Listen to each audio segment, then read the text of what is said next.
The letter arrived on a Tuesday, its worn edges and faded postmark telling a story of its own long journey across the untamed West.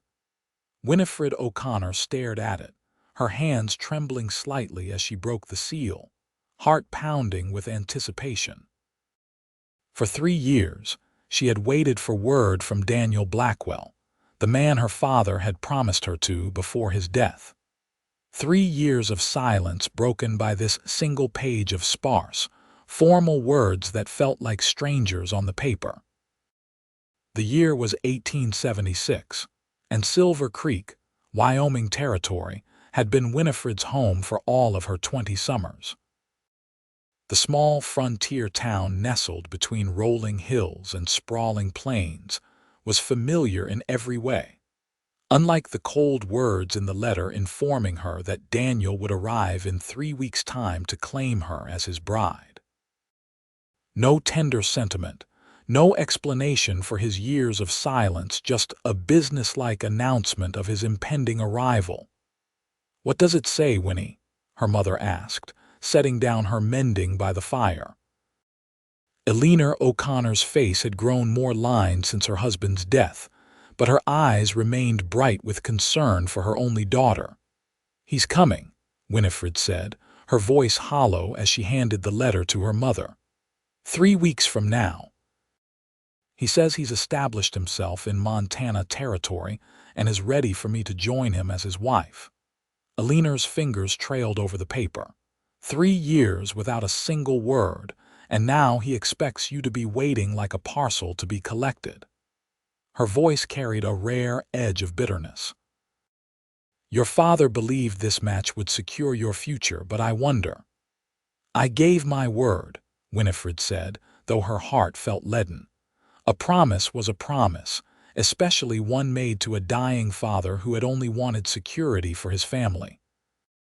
The next morning dawned crisp and clear, a late spring day with promise hanging in the air. Winifred rode into town on their aging mare to deliver eggs to Mrs. Peterson's general store, her thoughts still tangled in the inevitability of her future. She had just finished stacking the last basket when the sound of hoofbeats drew her attention to the street. A stranger rode into Silver Creek, dust billowing around his horse as he pulled to a stop outside the store. Tall and broad-shouldered, he dismounted with the fluid grace of a man who lived in the saddle. His dark hair curled beneath the brim of his hat, and when he turned, Winifred caught the flash of startlingly blue eyes in a sun-bronzed face. "Madam," he greeted, tipping his hat as he entered the store. His voice carried the slight drawl of Texas. Mrs. Peterson bustled forward. "Can I help you, sir?" "Name's Caleb Lawson," he said, removing his hat. "Just rode in looking for work. Heard the Lancaster ranch might be hiring." "Indeed they are," Mrs. Peterson replied, casting a knowing glance at Winifred. "Mr. Lancaster lost 3 men to gold fever last month. Miss O'Connor here can point you in the right direction. Her family's property borders Lancaster land." Winifred felt herself flush under the cowboy's gaze. "The ranch is 4 miles north," she said. "Just follow the creek past the stand of cottonwoods." Caleb Lawson's smile transformed his weathered face. "Much obliged, Miss O'Connor. Perhaps you'd allow me to escort you home if you're headed that way." Something fluttered in Winifred's chest, something that had no right to be there given her circumstances. "That's kind, Mr. Lawson, but unnecessary. I know these paths well." "I've no doubt," he said, his eyes crinkling at the corners. "But my ma raised me better than to let a lady ride alone when I could offer company." Before Winifred could formulate a proper refusal, Mrs. Peterson interjected. "Take her up on the offer, Winnie. Those Jensen boys have been causing trouble along the creek road." And so Winifred found herself riding beside Caleb Lawson, the silence between them comfortable rather than awkward. He asked about the town, the people, and listened to her answers with genuine interest. Not once did he pry into her personal affairs, something she found refreshingly different from the town gossips. "You've a way with words, Miss O'Connor," he commented as they neared the fork that would lead to the Lancaster ranch. "Like you're painting pictures with them." "My father taught me to read and value education," she replied. "Said even out here, words matter." "Wise man, your father." Caleb's expression grew thoughtful. "I've met plenty who think books have no place out west, but I reckon civilization follows the written word." At the fork in the road, Winifred expected him to tip his hat and continue on, but instead, he hesitated. "Would it be forward of me to ask if I might call on you sometime, Miss O'Connor? Perhaps Sunday after church?" The question caught her off guard, a warm bloom of pleasure quickly doused by cold reality. "I'm afraid that would be inappropriate, Mr. Lawson. I'm promised to another." Something flickered in his eyes, disappointment, perhaps, but his smile remained genuine. "He's a fortunate man, then. I wish you both happiness." As she watched him ride toward the Lancaster ranch, Winifred felt an inexplicable sense of loss for something that had never been hers to begin with. The news of Caleb Lawson spread quickly through Silver Creek. By Sunday, the church pews buzzed with whispers about the new cowboy, who had impressed Henry Lancaster with his horsemanship and easy way with even the most difficult animals. When Winifred spotted him across the churchyard after service, he was deep in conversation with the blacksmith, his head bent attentively. As if sensing her gaze, he looked up, and their eyes met briefly before Winifred turned away, focusing intently on Mrs. Abernathy's description of her latest quilt pattern. "He keeps looking this way," Martha Jenkins whispered beside her. "The new cowboy. I've heard he's asked about you." "Then he's wasting his time," Winifred replied firmly, though her heart betrayed her with its quickened pace. "You know my situation." Martha sniffed. "A man who can't be bothered to write for 3 years doesn't deserve such loyalty, promised or not." Winifred had no answer for that because in her heart she agreed. Later that week, as Winifred was returning from delivering medicines to the widow Collins, she came upon Caleb mending a section of fence where her property met Lancaster land. He straightened as she approached, wiping his brow with his sleeve. "Afternoon, Miss O'Connor," he called, his smile warm enough to chase away the spring chill. "Mr. Lawson," she acknowledged, slowing her mare. "I see Mr. Lancaster is keeping you busy." "Work keeps a man honest," he replied, then gestured to the fence. "Your side was looking worse for wear. Figured I'd fix it while I was at it." "That's very kind, but unnecessary." "Didn't do it to be necessary," he said simply. "Did it because it needed doing." Something in his straightforward manner broke through her careful reserve. "Why are you being so nice to me, Mr. Lawson?" He considered her question seriously. "Because you seem like someone worth being nice to." Then, as if deciding on something, he added, "I heard in town about your situation, about the man you're waiting for." Winifred stiffened. "Town gossip is rarely accurate."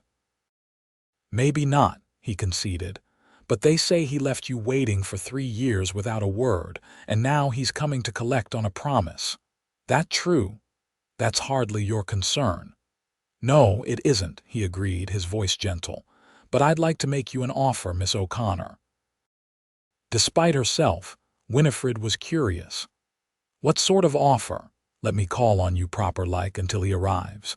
No commitments, no expectations, just conversation.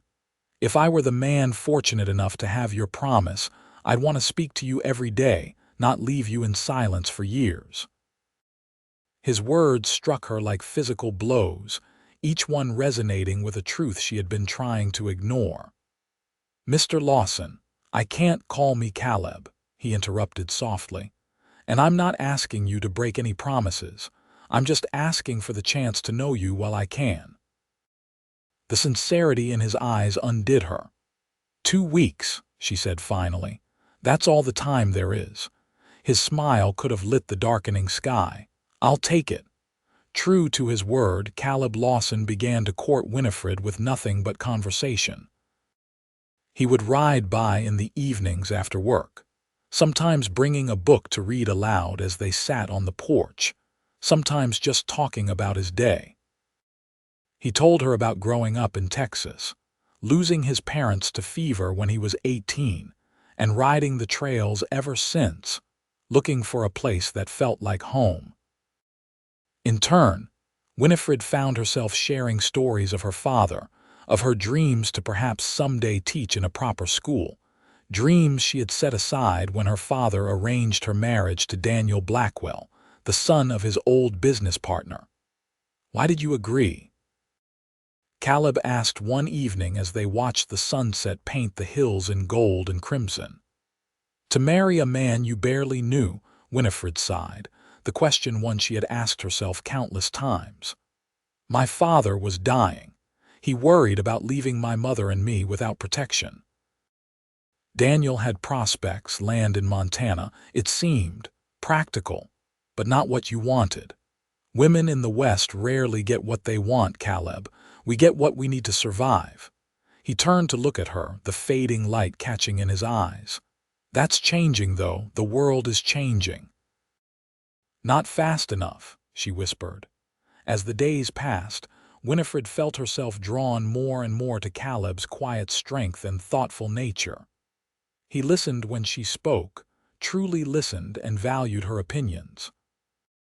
When she mentioned her love of teaching, he didn't dismiss it as a passing fancy, but asked thoughtful questions about her methods and ideas. With just a week until Daniel's arrival, Caleb invited Winifred to ride out to a spot he discovered on Lancaster land, a small valley tucked between rolling hills, where wildflowers carpeted the ground in a riot of color. "It's beautiful," she breathed as they dismounted, letting the horses graze nearby. "Reminded me of you," Caleb said simply. "Wild and free and colorful in a land that's often harsh." Their eyes met, and Winifred felt the world shift beneath her feet. Without thinking, she reached out, her fingers brushing his sun-warmed skin. Caleb stood perfectly still, as if afraid any movement might shatter the moment. "Winnie," he whispered, her name a prayer on his lips. "I know I promised not to ask anything of you, but I'm finding that promise harder to keep with each passing day." "I know," she said, her voice catching. "I feel it too." His hand came up to cover hers against his cheek. "I'd speak to you every day for the rest of my life if you'd let me." The echo of his earlier words, now laden with deeper meaning, brought tears to her eyes. "Caleb, I gave my word. To a man who didn't value it enough to write a single letter in 3 years," he said, an edge of frustration coloring his tone. "A man who sees you as an obligation, not the treasure you are. You don't know that, don't I?" He stepped back, running a hand through his hair. "Ask yourself honestly, Winnie, if he loved you, truly loved you, could he have stayed silent for so long?" The question hung between them, unanswerable and devastating in its simplicity. "I should get back," she said finally, her voice small. The ride home was silent, the distance between them measured in more than just physical space. The next morning, Winifred woke to the sound of hooves in the yard. Her heart leapt, thinking it might be Caleb come to apologize, but when she peered through the curtains, she saw a stranger dismounting from a fine bay horse. Tall and well-dressed, with a neatly trimmed beard and the bearing of a successful man, Daniel Blackwell had arrived a week early. Alina answered the door, her surprise evident in her greeting. "Mr. Blackwell, we weren't expecting you until next week." "Mrs. O'Connor," he nodded politely. "My business concluded earlier than anticipated. I thought it best to proceed with our arrangements without further delay." His voice was cultured, his manner confident, the very picture of the successful businessman her father had described. And yet, as Winifred descended the stairs to meet her betrothed, She felt nothing but a cold dread settling in her stomach. "Miss O'Connor," Daniel said, his eyes appraising her as one might evaluate a horse or a piece of property. "You've grown into quite the young woman." "Mr. Blackwell," she acknowledged. "Your journey was pleasant, I hope." "Efficient, if not pleasant," he replied, removing his gloves. "The territories remain uncivilized in many ways, but my establishment in Helena is quite comfortable. You'll want for nothing material. Material." As if that was all that mattered, Winifred forced a smile. How fortunate.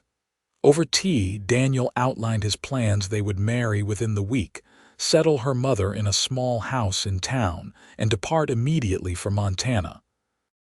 He spoke of her future as if it were already written, never once asking what she might want or think.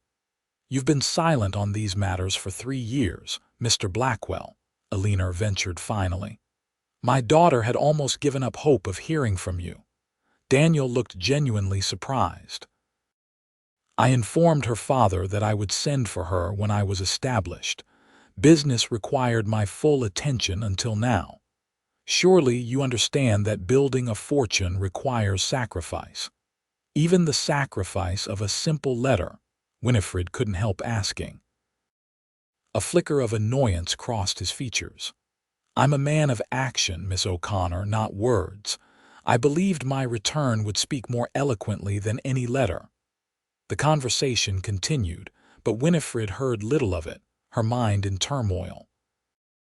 This was the man she had pledged to marry. Yet he was a stranger who hadn't thought her worth the effort of a single letter in 3 years. That evening, as Daniel took his leave to secure lodging at the town's small hotel, promising to return the next day to discuss wedding arrangements, Winifred stood on the porch long after he'd gone, staring at the road leading to the Lancaster ranch. "He's exactly as your father described," Eleanor said softly, joining her daughter. "Successful, established, secure." "Yes," Winifred agreed hollowly. Eleanor studied her daughter's face. "But not what you want." "It doesn't matter what I want. I promised father." "Your father wanted your security and happiness," Eleanor said firmly. "He wouldn't want you to honor a promise that brings only the first at the expense of the second." Winifred turned to her mother, tears welling in her eyes. "What would you have me do? Break my word? Cause a scandal?" Eleanor took her daughter's hands. "I would have you follow your heart, Winnie. Life is too short and too hard out here to spend it with someone who doesn't cherish you." The next morning, Winifred rose early, determination setting her jaw as she saddled the mare. She needed answers, and there was only one place to find them. The Lancaster ranch was already bustling with activity when she arrived. A ranch hand directed her to the northern pasture, where Caleb was working with a young colt. She watched from a distance as he moved with patience and gentleness, guiding rather than forcing the nervous animal. When he spotted her, he said something to another cowboy before walking to meet her, his expression guarded. "He's here," Winifred said without preamble. "Daniel arrived yesterday." Caleb's face remained carefully neutral. "I heard. Town's already talking about the wedding. He never wrote because he didn't think it necessary," she continued, her voice growing stronger. "He said building his fortune was more important than keeping his word to write to me. And now he expects you to keep yours." "Yes." Caleb looked away, his profile sharp against the morning sky. "What do you want me to say, Winnie? That I think he's wrong? That I think you deserve better? You already know that's what I believe." "What I want," she said carefully, "is to know if you meant what you said, about speaking to me every day." His head snapped back toward her, hope and confusion warring in his expression. "Every word. Even if it means facing the disapproval of the town. Even if it means taking on a woman with a broken promise behind her." Caleb stepped closer, his eyes never leaving hers. "I'd face worse than gossip to be with you, Winnie O'Connor. As for promises, some are meant to be kept." Others are meant to be released when keeping them would do more harm than good. My father would want you happy, Caleb finished gently. Any father would. The truth of his words settled over her like a warm blanket. I need to speak with Daniel, she said finally. He deserves to hear it from me directly. Would you like me to come with you? She shook her head. No, this is something I need to do myself. Caleb nodded, understanding in his eyes. I'll be here when you're ready. Daniel Blackwell received the news of her broken engagement with cold fury that quickly gave way to calculating assessment. This is about that cowboy, isn't it? He demanded, pacing the small parlor of the O'Connor home. The one people in town have been whispering about. Lawson, is it? This is about the fact that you couldn't be bothered to write a single letter in 3 years, Winifred replied evenly. About the fact that you see me as property to be claimed rather than a partner to be cherished. I offered you security, a comfortable home, a respectable position as my wife. But not love, she said simply. Not even basic consideration. Daniel's laugh was harsh. Love. Is that what this cowboy has promised you? Love doesn't put food on the table or a roof over your head. Perhaps not, Alina interjected, her quiet dignity filling the room. But it makes the food sweeter and the roof more secure. My husband and I had little when we started, but we had love and respect. I would wish the same for my daughter. You're making a grave mistake, Daniel warned, reaching for his hat. When this cowboy of yours moves on and men like him always don't come looking for me to honor our arrangement. I wouldn't dream of it, Winifred assured him. After Daniel stormed out, Winifred sat heavily on the sofa, the weight of her decision finally hitting her. Was I wrong, Mother? Father arranged this match. Your father arranged it believing Daniel would make you happy, Alina said gently. He would be the first to release you from a promise that would bring you only misery. The scandal of Winifred's broken engagement rippled through Silver Creek like a stone dropped in still water. Some praised her courage, others clucked their tongues at what they saw as foolishness. But through it all, Caleb remained steadfast, calling on her properly each evening, speaking to her of his dreams and listening to hers. Summer bloomed across the Wyoming territory, bringing with it long, golden evenings that Winifred and Caleb spent walking along the creek or sitting on her porch, reading to each other from his growing collection of books. He had taken her to the Wildflower Valley again, this time with a picnic and her mother as chaperone, and they had talked for hours about the future, a future they both began to see clearly. I've been saving, he told her one evening as they watched fireflies dance in the gathering dusk. Henry Lancaster has offered me a position as foreman, starting this fall. That's wonderful news, Winifred said, genuinely pleased. Caleb had proven his worth to the rancher many times over. There's a small property for sale just beyond your land, he continued, a hint of nervousness in his voice. Nothing fancy, just a cabin and about 20 acres, but it has good water and with work, it could be a fine start for a man looking to build something of his own. Winifred's heart quickened. It sounds perfect. Caleb turned to face her, taking her hands in his. I can't offer you what Blackwell could not yet anyway, but I can promise to work every day to build something meaningful, something that's ours. I don't need luxury, she said softly. I just need someone who sees me, who hears me. I see you, Winnie O'Connor, he whispered, his thumb tracing the curve of her cheek. I've seen you from the first moment, and I'll keep seeing you every day for the rest of my life if you'll let me.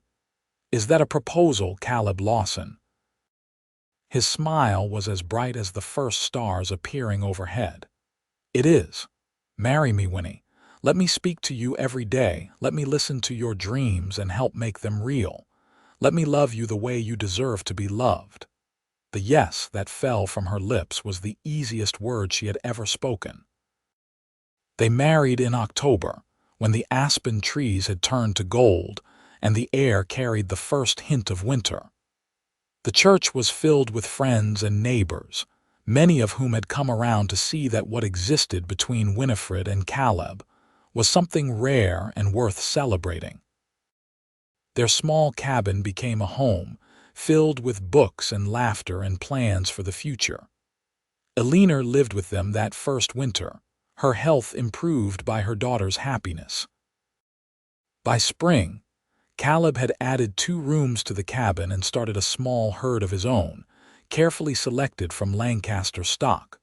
When Winifred discovered she was expecting their first child, Caleb's joy knew no bounds. He spoke to her belly each night, telling their unborn child stories and promises. "I'll speak to you every day," he would say, echoing the words that had first won Winifred's heart.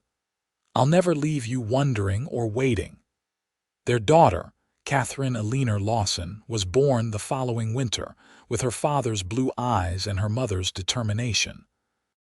By then, Winifred had started teaching the children from neighboring farms 3 days a week in their front room, the beginnings of the school she had always dreamed of founding.